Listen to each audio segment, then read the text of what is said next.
Welcome to Penrose Learning, where we make understanding easy. In this video, I will explain how to fix Ford Ranger radio issues. We'll start by looking at common problems you might encounter. If your radio won't turn on, or you hear no sound, these are typical starting points. Sometimes buttons stop responding, or you experience poor reception.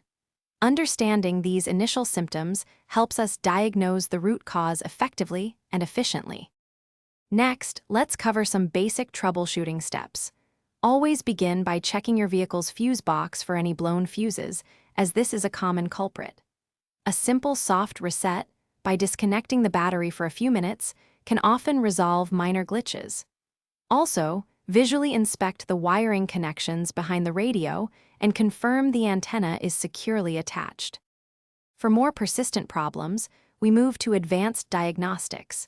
Use a multimeter to test for proper power and ground at the radio's harness. An ohmmeter can help verify speaker impedance, ensuring they are within specification. Carefully examine the radio's internal components for any visible damage. If your unit has the option, performing a factory reset might also clear software-related issues. Finally, know when it's time to seek professional help.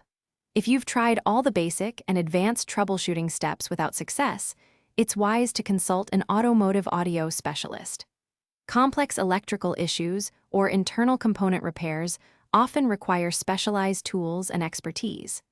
Sometimes, replacing the entire radio unit is the most cost-effective and reliable solution for a lasting fix.